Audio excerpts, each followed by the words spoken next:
It is hard to believe that nearly 38 years ago, the Great American Bash 85 kicked off. What a great event that turned out to be, especially in the next couple of years. We're taking a look back now at one of the greatest times in wrestling, 85, 86, and 87, 88, Great American Bash, the Crockett years. That was set out to be a celebration for Jim Crockett Promotions' 50th anniversary / birthday, if you want to call it that, from being in business. And it turned out to be a yearly event, one of the biggest events, my favorite event. Can't say pay-per-view yet because it wouldn't be a pay-per-view until Bash 88, but it was just a big celebration outdoors with fireworks, live music, skydivers, as they said, as they made the announcement. And the very first match announced by Jim Crockett Jr. was the Russians defending the NWA World Titles, Tag Team titles, against the Road Warriors coming in from the AWA as the AWA champions. And that was a really big deal at that particular time because that didn't really happen. That would be like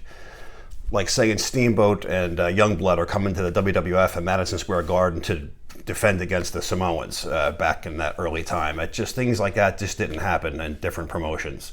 Yeah, sometimes they had joint ventures. NWA, AWA had Pro Wrestling USA, but for just one team, one wrestler to come into another territory to challenge was pretty rare. And for the Road Warriors to be the hottest tag team in the world at that time, that was a big deal. That was definitely selling tickets for that one. And then the event had just gotten better as it went along. Let's take a look back inside the Great American Bash 85 program and what we have. The main event, Tully Blanchard defending the television title against Dusty Rhodes in a steel cage. Ric Flair, the Freedom Challenge, taking on Nikita Koloff, the United States heavyweight champion. Magnum TA defending the title against Kamala. We just mentioned the Road Warriors taking on Ivan and Crusher Khrushchev. A dog collar match, Jimmy the Boogie Woogie Man Valiant taking on #1 Paul Jones.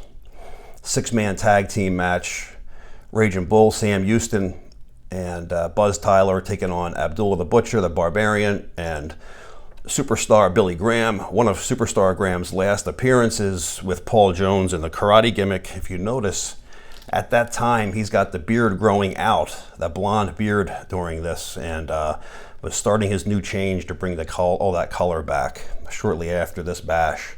The National Tag Team Champions came over from when the closing of Georgia territory, and the National Tag Team Champions, Ole and Arn Anderson, taking on Mad Dog, Buzz Sawyer, and Dick Slater, and Nature Boy, Buddy Landell versus Cowboy Ron Bass, and I believe that was for the National Heavyweight Championship, but it doesn't say that here. I think Buddy was the national champ. And we're just taking a look inside the program. Shot of Abdullah the Butcher, who was part of that 6-man. Nice full color pages, full gloss, great program. Jimmy the Boogie Woogie Man with his long ongoing feud with Paul Jones and Paul Jones's army at the time in 85. Here come the Road Warriors to take on the Russians in a not a 6-man but tag team match. Shot of Magnum TA, who was off to the races.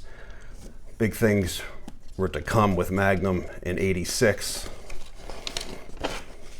And Dusty Rhodes continuing on his ongoing feud with Tully Blanchard and Baby Doll. And Ric Flair defending America and the NWA World Title against Nikita Koloff. And that is your Bash 85 program. These things have been selling for crazy money. I mentioned in the last video, I can't remember now, it was almost in the $600 range. Another one popped up that went for almost $500. This is going for a lot of money. I cannot believe the price that that's going for.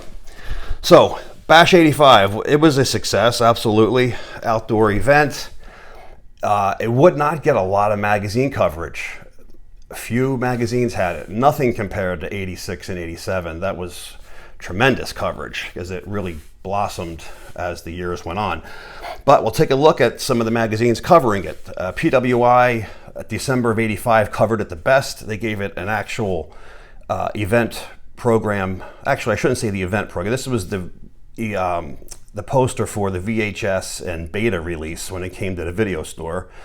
This was the poster that was made for it, for the advertisement in the video stores, and also the cover of PWI, and also on the early release of the VHS. So there's a later release of the VHS that just got Khrushchev and Koloff on the cover of that VHS box.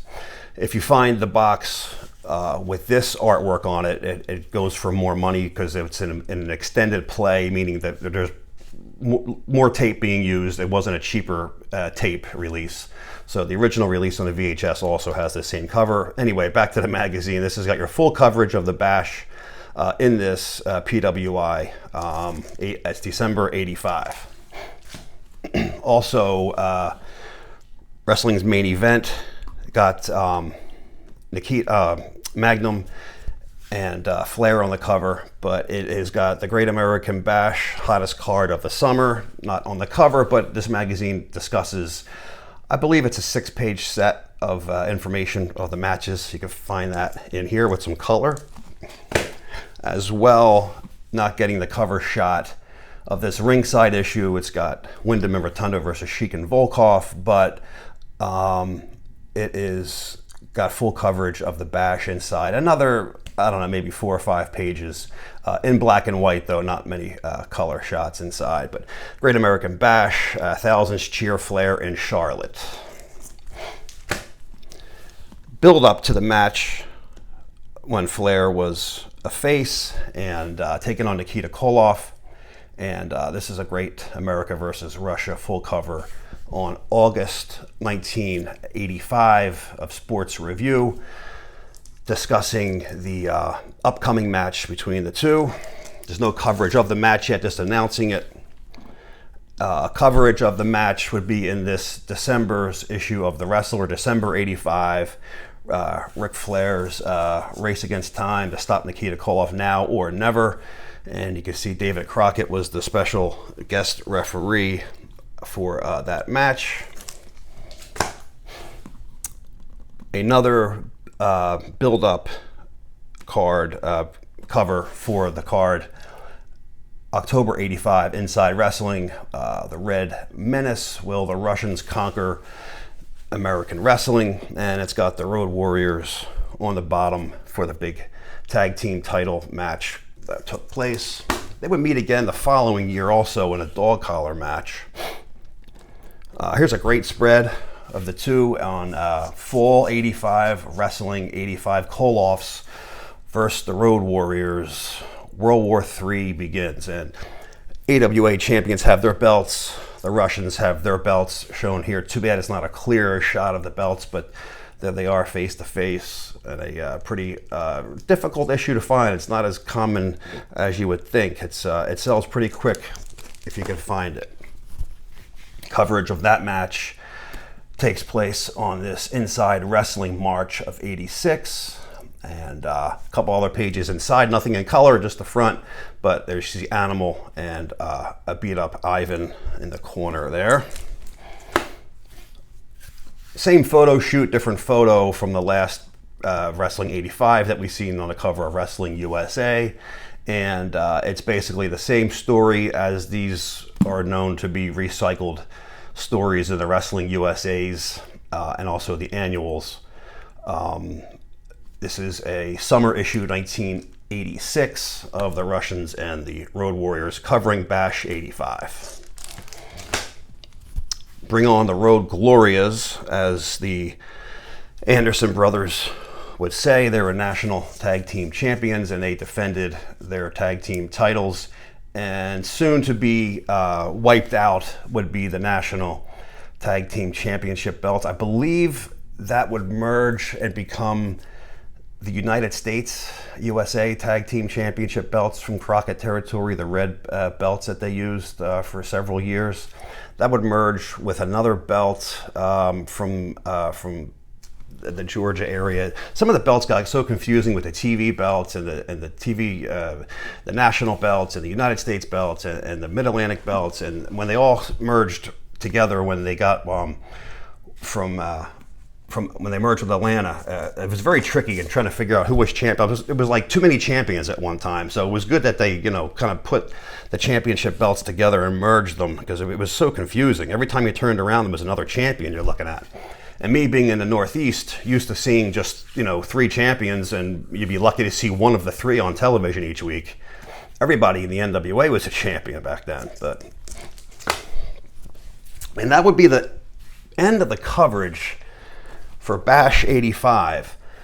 3 weeks after Bash 85, in August, Magnum would start a tremendous war with Tully Blanchard here in this July issue of 86 Sports Review for the U.S. Heavyweight Championship, and Tully would end up taking the title from Magnum, and he would run with the U.S. belt for a while up until Starrcade.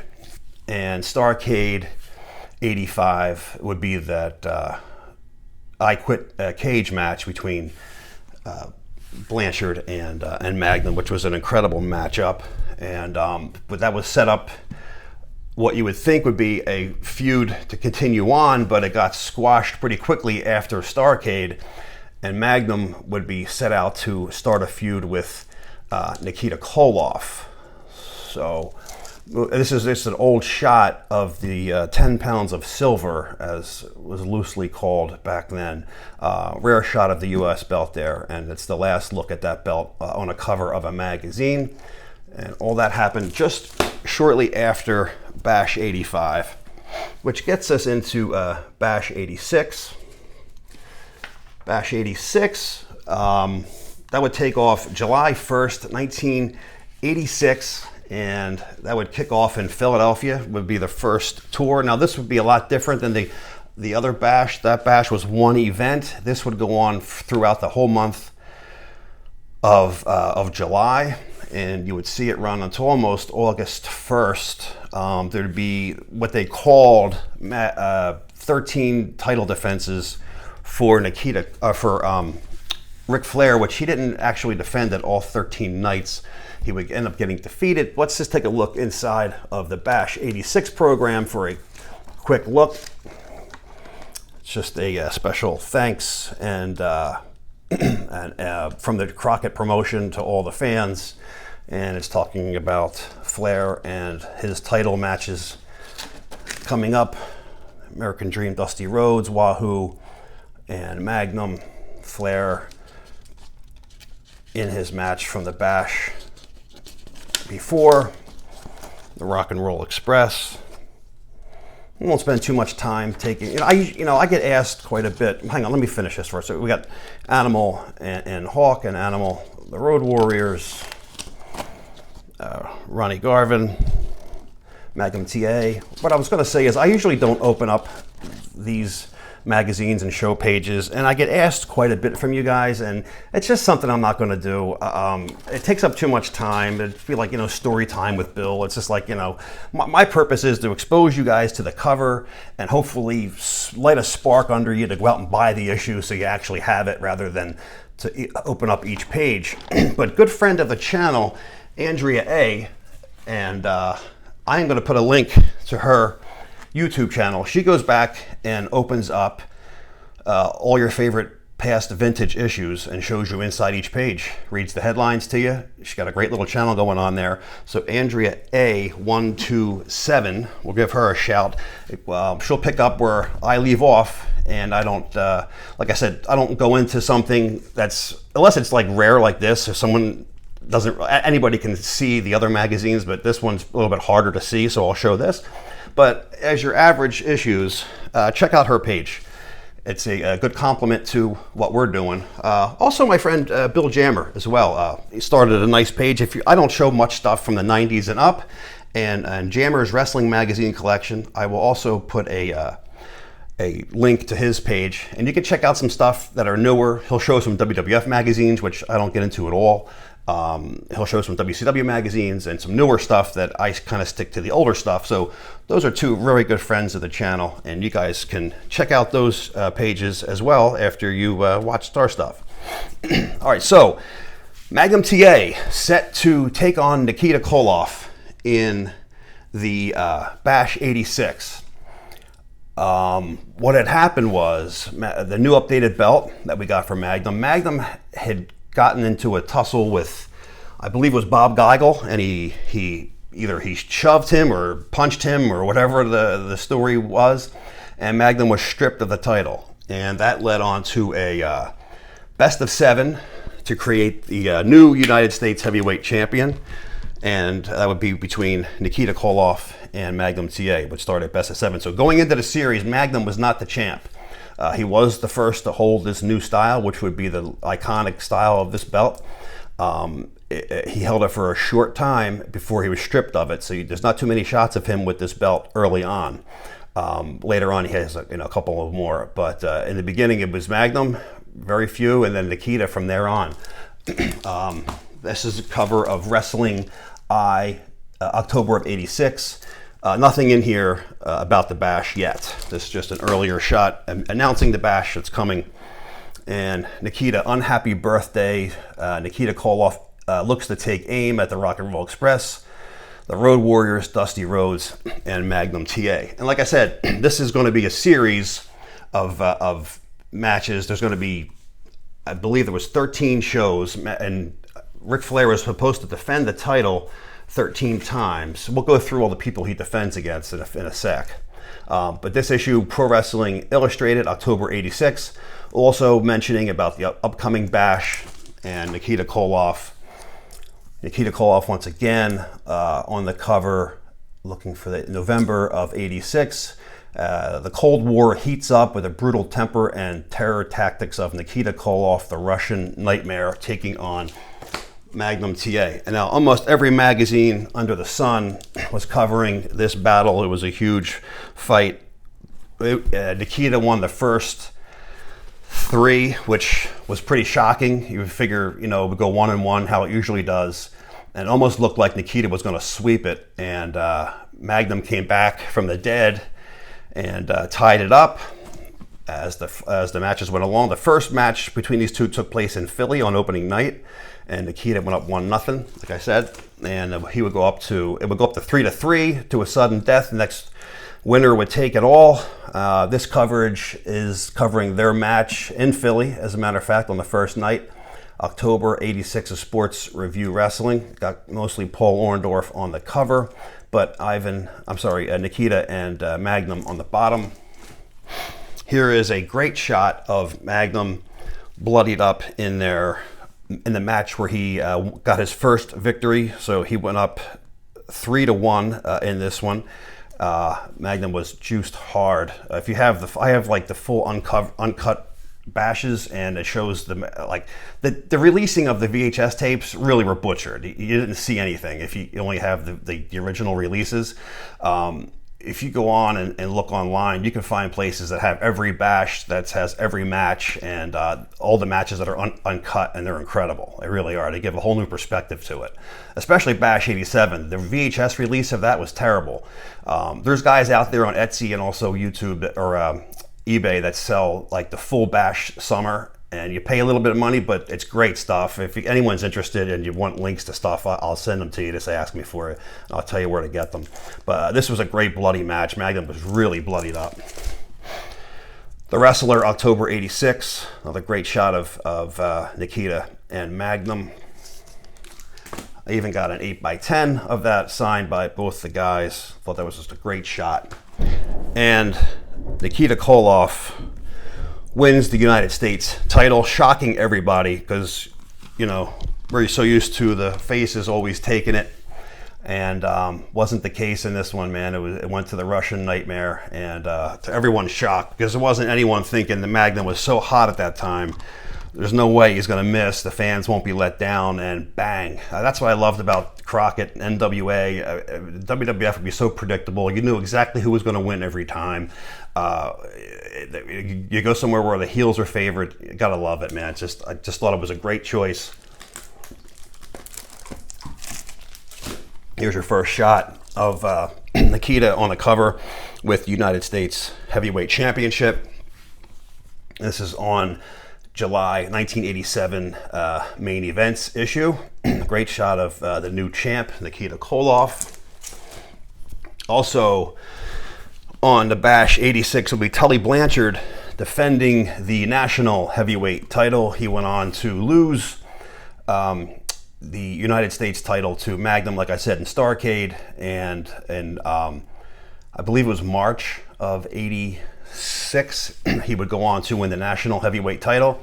This is your only magazine cover you'll find any national heavyweight champion from the NWA on it. And it's also a difficult magazine to find. I tried finding a better copy with some of the posts, some more posters, because a couple of the pages in the back were wrinkled, and that kind of shit bothers me. And I have not been able to find another one of these. I mean, I don't look religiously, but every time I look, it's never on.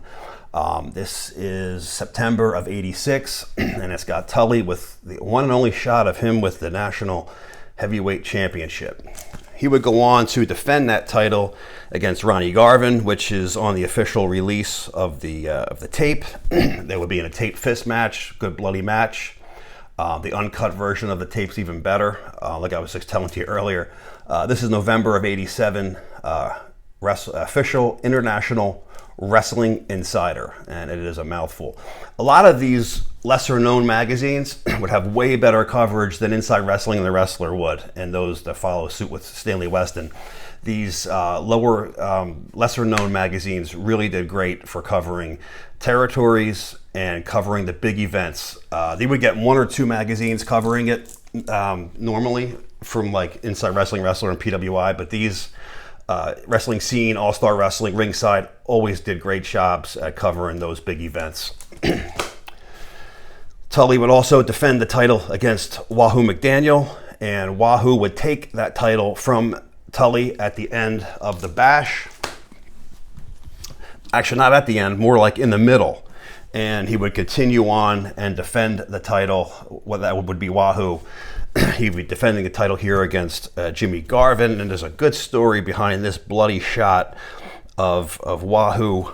I heard a shoot interview with Wahoo a long time ago, and in a nutshell, basically he bladed. He was gushing in this match. I mean, I don't know what he did prior to drink or take aspirins or wine or whatever, but he was bleeding.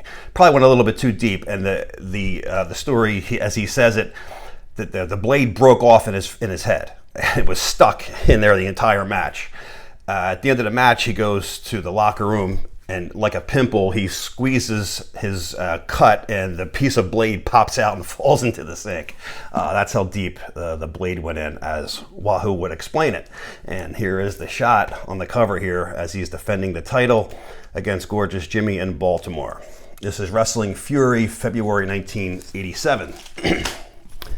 Brings us to November 86, Inside Wrestling. Road Warrior Hawk is trying to take the title from Ric Flair while he defends. Now, like I said before, Ric Flair was scheduled to have 13 matches with a different opponent almost every night. First opponent that kicked off in Philadelphia on July 1st was Road Warrior Hawk. The second night, he would defend against Dusty Rhodes. The third, Nikita Koloff.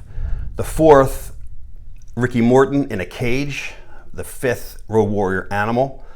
The sixth would be another match with Ricky Morton in a cage. The seventh would be Dusty Rhodes for the second time. The third, Wahoo McDaniel in a cage. The fourth, Robert Gibson of the Rock and Roll Express. The 10th, I said the 9th that was. The 10th is Ronnie Garvin. The 11th would be Magnum TA. And the 12th would be Dusty Rhodes, which is his third time going for the title during this tour, and that's the one he would win. There would be another bash after that for the 13th, and that's when Flair would take the title back. So November of '86, Flair's first opponent kicking off the bash in Philly, and here's a shot of him and Road Warrior Hawk. Him and Hawk again on the cover of Sports Review, May of 1988. A little bit late to the party. It's quite a few months later, but there it is. Here it is, Wrestling Power, September, and it's against Road Warrior Animal. Here is your cage match against Ricky Morton in June of '87. Gold Belt is another one, like I said, lesser known magazines that show that cover these shows the best, and they certainly did. They put a lot of color in these too. This is also the very first issue of Gold Belt, but June of '87's covering Bash '86 of him in a cage. Great shot of those two on the cover. They would fight twice. Here's another shot, Ricky Morton again with Flair, September of '86. Here's a shot, Championship Wrestling 1986, August, with one of the defenses against Dusty Rhodes.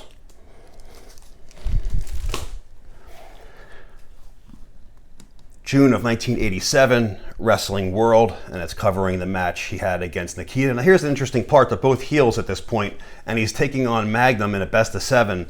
Also a couple of matches against the Road Warriors as well during this tour.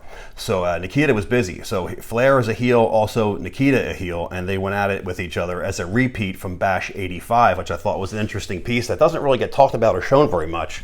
But I'd like to have seen that match and see how it played out, but probably the same old stuff we always seen, right? He would defend it against Magnum TA, and there's a bunch of shots of him with Magnum TA on several magazines covered that. And of course, Magnum was going to be the man most likely getting the title Bash '87. But we all kind of know what happened there. So Official Wrestling Insider, November '86, covering Magnum and Flair at the Bash '86.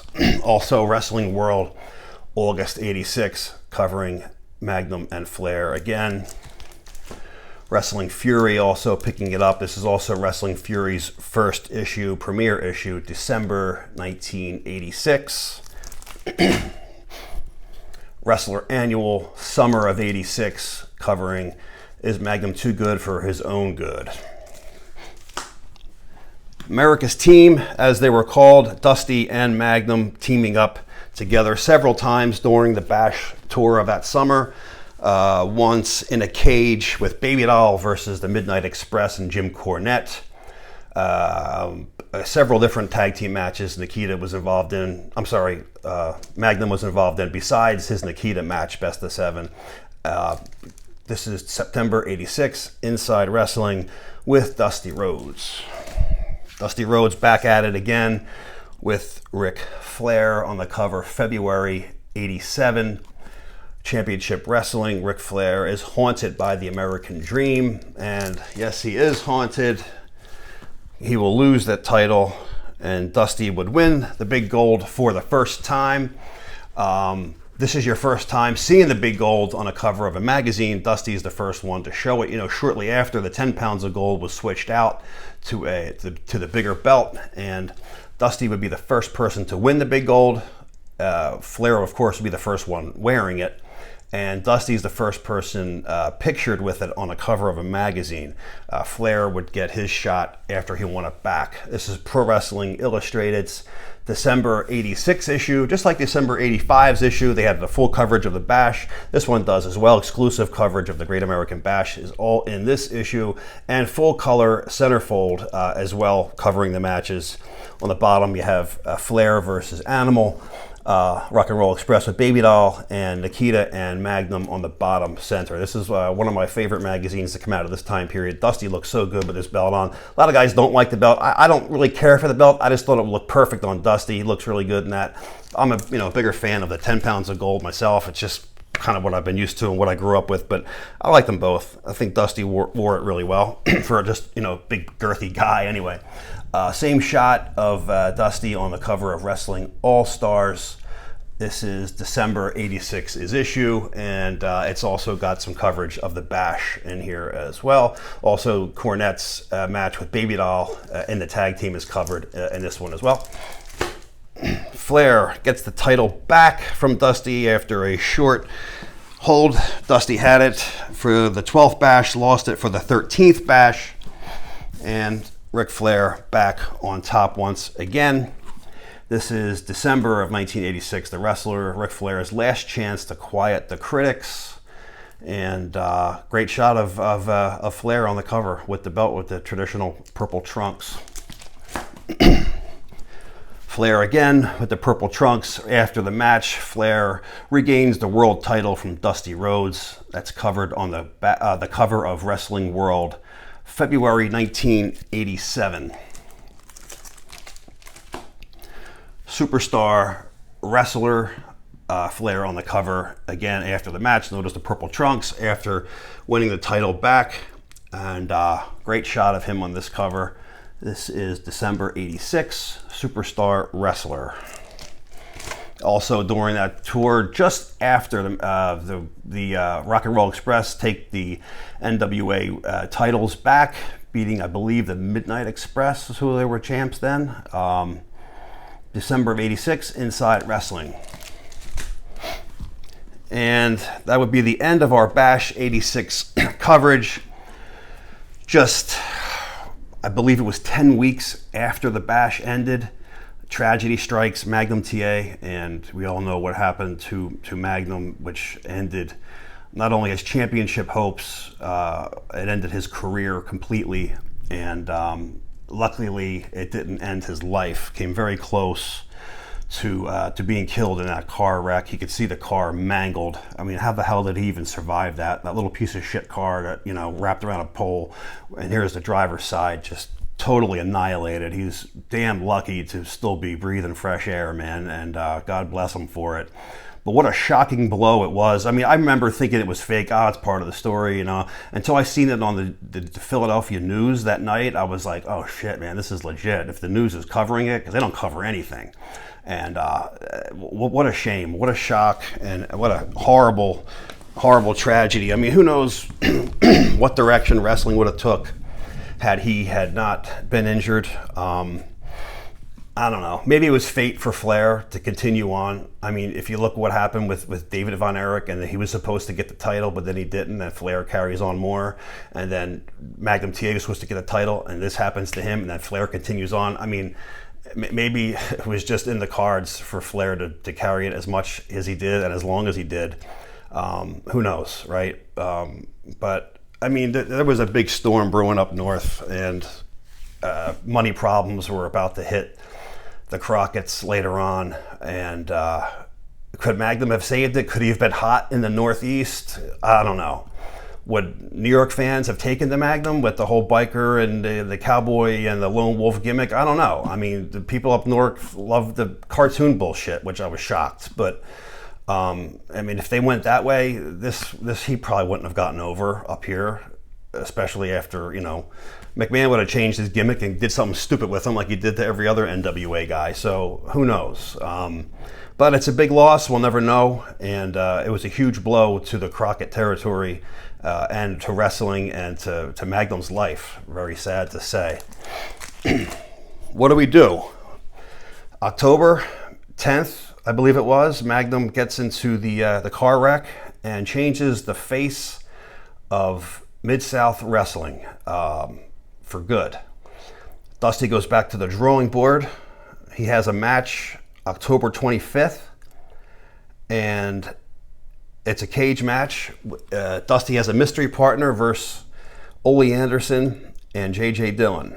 Who walks out behind Dusty is none other than Nikita Koloff, the guy who we just booed the shit out of the whole summer long, is now getting over like the next coming of Jesus, and the fans went ape shit when he started beating up on Ole Anderson and J.J. Dillon. Nikita Koloff, an instant sensation overnight. leave it again to Dusty Rhodes for coming up with a plan to make the fans cheer and turn somebody who was mediocre into a star just like that. And quite frankly, thank Dusty for these great shows. He invented the Great American Bash. He invented Starrcade '86. He put these shows together, and here we are 38 years later still talking about it. You guys clicked on this video to see what Dusty created. He gave us all these great memories. So thanks to him for all this shit. I mean, we wouldn't be here right now talking about it. This is how memorable it was. This is how great it was growing up at this time period to have this. This tells you a ton about today's product, that we're going back 40 years so we can enjoy ourselves and seeing something, because today's is such dog shit.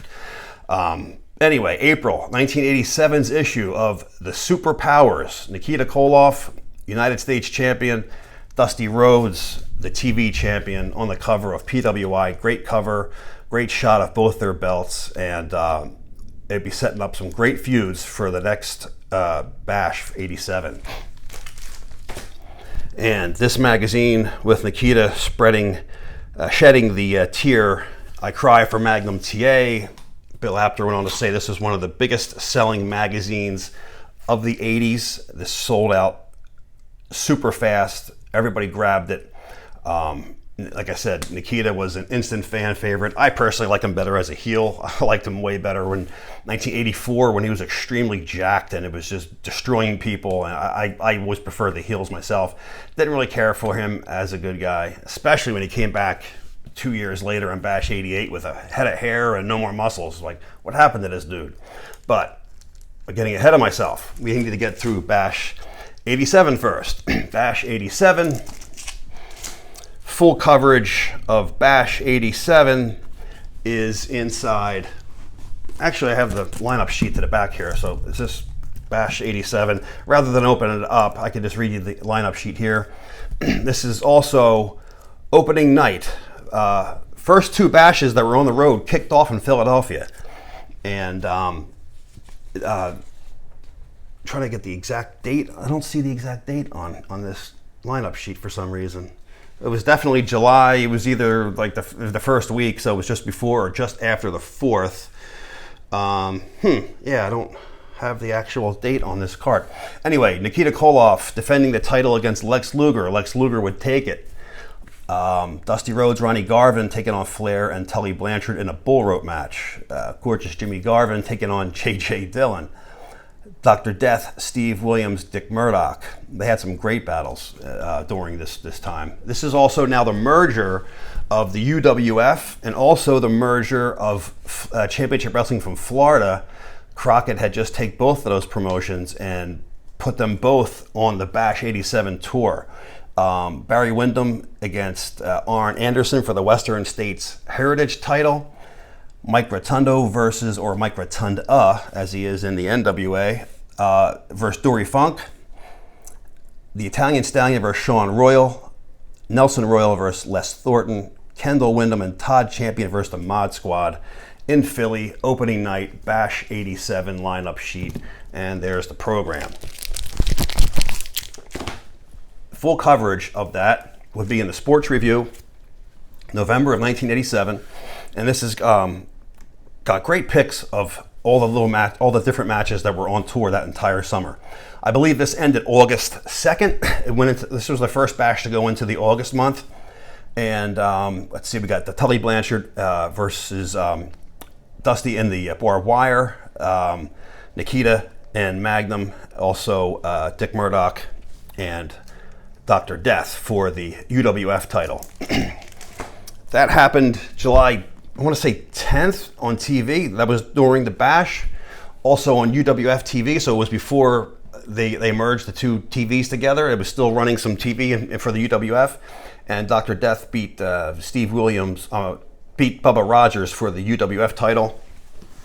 Also, there'd be a unification for... Did I just shut this fucking thing off? Okay, no, I'm good. Sorry about that. I thought I hit the button and shut it off. I was going to be extremely pissed. Official Wrestling Insider This has got the Great American Bash coverage. This is for January, February. It's written down real small. It's got full Bash coverage here for Bash 87. Also, the new and improved Superstar Graham ready to roll in the WWF. This is, I can't remember, there is some color pages in here, and they cover the Bash pretty well in this issue. And Barry Windham with the Western States Heritage. For those who don't know what the Western States Heritage even means, the Western States Heritage title was taking on the lineage of the North American Heavyweight Championship Amarillo lineage from their title, from the Funks. So that's where this belt came from. It really wasn't... I mean, they don't really follow like the lineage from champion to champion. It was just more like a... I don't know what you call it. It was, but it follows the lineage from the Amarillo North American Heavyweight Championship title, but not necessarily their champion. So I don't know how you really explain something like that. It was a very weird title, very confusing to people, and only 2 people held it. Barry would be the first. He won it in the tournament supposedly, which was on UWF television. And I've never seen it, so I'm sure it did happen. I just don't have those episodes. And he would lose it to Larry Zbyszko later on, but he would hold it through the summer for the most part before he would become a Horseman. Here is the match with Nikita and taking on Lex Luger, December of 87, wrestling action. The action's cut off on the heads, in case you didn't see. December 87 wrestling action. Got a great shot of Nikita taking on Lex. They would have a few matches during that summer. Of course, Lex would be taking that title from the Koloff. And I should say Lex Luger is now a 4 horseman at this point. Ole Anderson is no longer. They brought on a younger, stronger, more muscular, more defined wrestler, as Tully Blanchard would say. I don't know about that. It wasn't really a great wrestler compared to Ole Anderson, but I mean, I guess he worked for that time. My favorites are always going to be the original 4, but I can deal with Windham and I can deal with Luger over pretty much like Sid Vicious or anybody else. Again, Wrestling Power, November 1987, Nikita and Luger. Official Wrestling Insider, September 87, covering the Luger and Nikita match once again, and also covering WrestleMania 3. And here's Luger with your first look at him as heavyweight champion of the United States heavyweight champion. Better shot of both men. Same night, actually, when this took place. So, night that shook wrestling, it'd be Luger defeating Nikita in a cage. Also, Big Bubba losing the UWF title to Dr. Death. And UWF had some... I loved UWF, Mid-South Wrestling. I thought it was great. They had some unique champions. I mean, Bam Bam Gordy as your first, One Man Gang as your second, I believe, and then Big Bubba Rogers as your champ. I mean, you can tell that that Bill Watts liked big men, that's for sure, because they picked 4 of the biggest guys to run with your title. You know, 3 of the ones you would never really think would be world heavyweight champion material, but it worked for its time. And then, of course, you know, Doc probably wore it the best. But yeah, I mean, he had some unique champions covering that UWF territory for sure. And I always loved UWF. Always liked Eddie Gilbert. Actually, when I liked Sting back then too, when Sting and Eddie Gilbert were tag team champions, I thought they were a good group, man. It's funny, they said Sting wasn't even going to come to the NWA Crockett when they merged, and the Road Warriors spoke up for him and said, no, bring him on, we'll bring him on as our brother in paint. And if it had not have been for the Road Warriors saying, yeah, bring him on, he may not even have been part of it. He may have gotten cut and never even had the future that he had. Who knows? But yeah, that's what was said. September 87, Uncle Ivan taking on Nikita for disgracing Moscow, the Russia, the Kremlin, and everybody. Independence Day, Nikita breaks his uncle's link and no longer a family member, and then their Russian chain matches that they had throughout. Luger would be taking on Dusty Rhodes for the U.S. title. Very gassed up Dusty Rhodes here in December 1987. Juiced up, I should say, not gassed up. Very juiced up, very bloody, all over the floor, over the mat, covering his legs. Great shot, man. Beginning of the end of the bloody matches, magazines too, because we're getting into 88, and all this would come to a screaming halt. Another shot, again with Dusty bloodied with Nikita, Luger, double action wrestling, May of '88. Dusty once again on double action wrestling, taking on Kevin Sullivan. Like I said, they had the merger now with Florida during this tour, and Dusty would take on Sullivan in a few matches, and all the guys from Florida, not all, but a good majority of them, with the UWF guys, would all be merging on to a huge roster now for Crockett, for sure. Nikita would also take on a few matches with Arn Anderson during the Bash '87. This is June '87 Inside Wrestling. Wrestling All-Stars, also covering their match with Anderson and Koloff together. Rock and Roll Express would take on the Russians during that tour. This is October '87's issue of Main Event. The Road Warriors, once again, 3 times in a row now, would take on the Russians during the Bash tour for that entire month of July. This is December '87 Main Event. Bunkhouse matches were also a big thing happening during the Bash summer. There'd be bunkhouse tag matches. There'd be small 6-man bunkhouse matches, meaning, you know, anything goes, any weapons, dress as you are, wear your boots and clothes and that kind of shit, and hammer it out. Building up to the Bunkhouse Stampede pay-per-view that they would have in '88. This is Wrestling World, June of '88, during a bunkhouse match with just Animal and Ole Anderson on the cover. A decent barbed wire match between Dusty Rhodes and Tully Blanchard. Dusty Rhodes versus Tully Blanchard at Great American Bash. It says in the small print, this is no date on it. November, really small. November of '87 of Ringside Wrestling.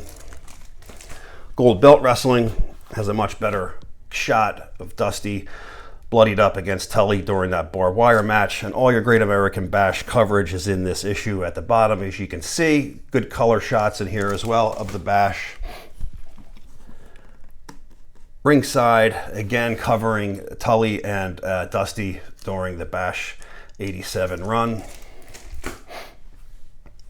Ronnie Garvin would take on Ivan Koloff during the Bash, and here's just I guess if you want to call it, you know, preliminary matches, but making the cover of the magazines thanks to these old issues of like Championship Wrestling, Ringside Wrestling. Like I said, these issues covered way better than the other issues would, and there's some color shots in here as well. About 6 of them, I believe, was in that issue.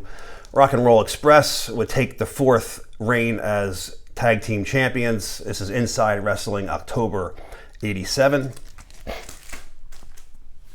Dr. Death would defend that UWF title in some great battles with Dick Murdoch. And here is the barbed wire fence match that these two had. They were in, I think, about 6 matches altogether. 1 cage, 2 barbed wire fence, and a couple of bunkhouse matches.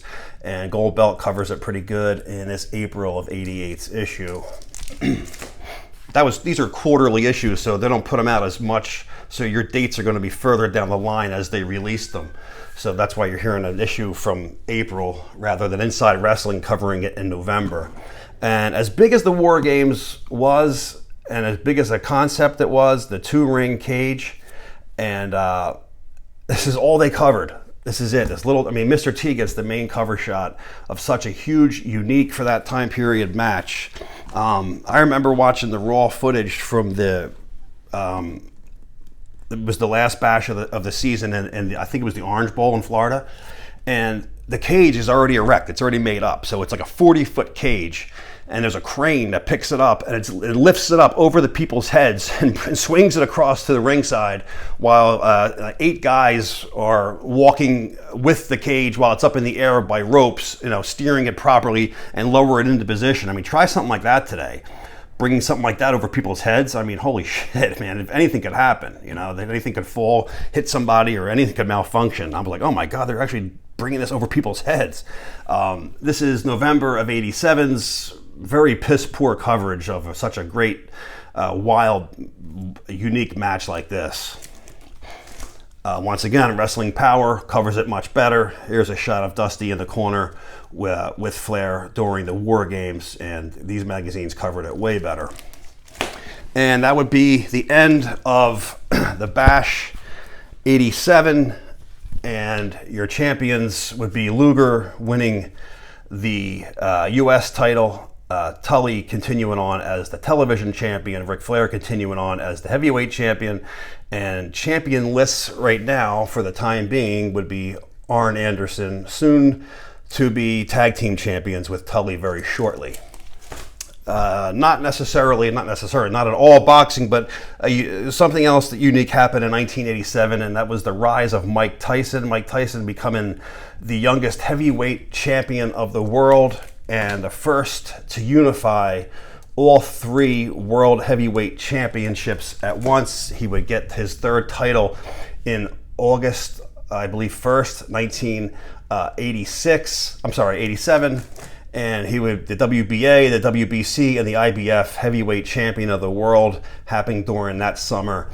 Mike Tyson taking it. Man, what a great time period. 1986, 1987. Boxing was at the all-time best. Mike Tyson brought it to pop culture and made him a household name.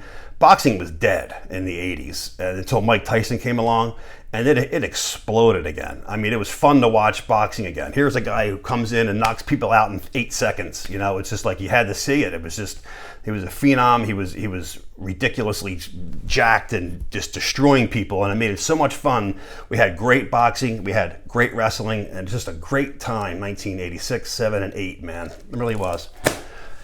Bash 88 program. Lineup sheet for the Bash 88. We've had Lex Luger, Dusty Rhodes, Sting, and Nikita Koloff in an 8-man cage match with Flair, Barry Windham, who's now the Four Horsemen, Tully Blanchard, and Arn Anderson. The Road Warriors would take on the Powers of Pain in a Skywalker's scaffold match, which would never come to place. Once that, I forget who it was either the Warlord or the Barbarian saying, you know, we're the heels, we're the ones that are going to have to fall off the cage, we're the ones who are over 300 pounds, and we ain't doing it. So they gave Dusty their notice the week before the Bash took place, and these flyers were already made up ahead of time, and they left for the WWF. And who had to fill in for him was Ivan Koloff, who was pushing 60 years old, and the Russian assassin, who was somebody under a mask. The Russian assassin was another, who I don't know who he was, but he was well over 300 pounds. The guy was huge. I don't know who was under the mask. But here's Ivan going up on a scaffold. Are you kidding me, dude? I mean, he gets nowhere near enough credit as he should. Guy was a great wrestler. He was the former WWF heavyweight champion. He continued on throughout the 80s and was always a solid opponent. Always loved Ivan Koloff, and here he is getting on a scaffold at his age when he didn't have to do that, man. I mean, I got to give him props. The World TV title, Mike Rotunda, not Rotundo, taking on Steve Dr. Death Williams. Handicap match, the Fantastics versus the Midnight Express and Jim Cornette. Taped fist match, Gorgeous Jimmy Garvin versus Dick Murdoch. Kendall Windham versus Larry Zbyszko. Rock and Roll Express versus the Bloodthirsty Sheepherders. Lightning Express, not sure who those guys were, versus Tiger Conway and Rip Morgan. Italian Stallion versus the New Breed, Chris Champion. The New Breed, I guess one of the New Breed, Chris Champion. That's your official program. This is your average local magazine. Wrestling News put out their own program for the Great American Bash as well. These little suckers are expensive too. This is a rare magazine, which I don't know how true it is. I heard that these were only for subscription people who had wrestling, Superstar Wrestlers subscription would get this issue of Superstar Wrestlers Report. It's huge. It's the size of like a record, maybe 14 by 14. It doesn't really fit very well, but this has got some great Bash coverage in this, and it's full color. And it's got the 6-man tag champions on the cover, which were the Dusty Rhodes and the Road Warriors. Too bad Dusty's not here with the belt with him. There's not many shots of these three together with the belts. It also talks about Adrian Adonis and Bruiser Brody's death. Actually, yes, it is. This is also the issue that explains Vince McMahon tried putting a cease and desist letter to all the magazine companies who were printing pinup photos and posters of wrestlers who were quote unquote his superstars. And the judge shot that down immediately, saying that, you have no right to tell people they can't put out posters in their freedom of whatever the hell magazines. And McMahon tried putting a stop to it, though. He tried stopping all of us from having color pinups and fold-out posters of wrestlers in 1988. Thank God that the judge sided with us and not him. But this goes to show you what a scumbag he really is. You want to see a picture of whoever, you got to buy my magazine. It's like, give me a break, man. Bash 88 now does not get a lot of steam. It was a decent show. There was not a lot of coverage on the magazines. The magazines at this point were really starting to change, and I discussed this change with you in other videos, and most of you know already how the blood changed, the violence changed. It went from regular matches, in-action shots on the cover to just posed covers, and they really started going downhill, and that's when I really lost my interest in these upper 80s, early 90s magazines. Of course, in 93, when Stanley Weston sold the magazines, I didn't buy one. Well, I mean, I have a couple, but I was done with them. So things changed. There's not a ton of coverage for the Bash. I went looking through my other issues from 88 and up. I mean, you just could not get enough magazines with Hulk Hogan, The Ultimate Warrior, Sting. I mean, it was pathetic. It was painted everywhere with it. You just could not get away from these horrible covers with just, faces on it with very lackluster appeal. Totally lost my appeal. Bash 88, if you follow the VHS tape that was released with the matches on it, you'd think it kind of sucked. And this was the first year it was a pay-per-view. So this was now going to big markets all over the country and wherever else they had it.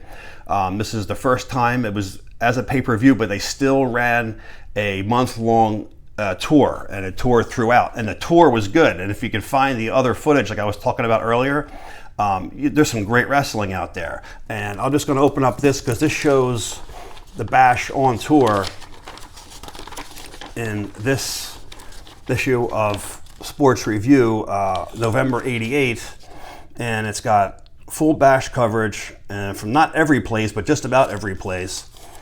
Florida here in Orlando, they're showing the matches here. Greensboro, North Carolina. I'm not sure if it was at the Coliseum or not. Man, I would have loved to have seen a match at the Coliseum there, man. Talk about a place I would have loved to have gotten to when I was a kid. Maryland, which was basically the Mason-Dixon line for the WWF and the NWA. Continued on in Maryland with the Triple Tower of Doom, which was really, kind of a stupid stretch there. Philadelphia, Pennsylvania, once again, Philly, a big part of the Bashes on July. But look at this, and a lot of people don't know this. This is why I opened it up to point it out. Great American Bash 88, seen the return of the Outlaws, Dusty Rhodes and Dick Murdoch versus Kevin Sullivan and the Sheik, the original Sheik. Yes, it is. Came back for one match. He wasn't retired, but he wasn't wrestling really either. Shortly after this, he would make his return in Japan for FMW and be successful for another 4 or 5 years. But out of nowhere, the Sheik comes out of semi-retirement and they sell out Detroit, Michigan. And it was because of the Sheik and Kevin Sullivan taking on the Outlaws. And this was in a cage match. Great shot. The Sheik's got his hair all dyed black and shit, and he's got Dusty Rhodes in the camel clutch. Great shot there of the Sheik at the Great American Bash 88. Unbelievable. That's in this issue of Sports Review, November 1988.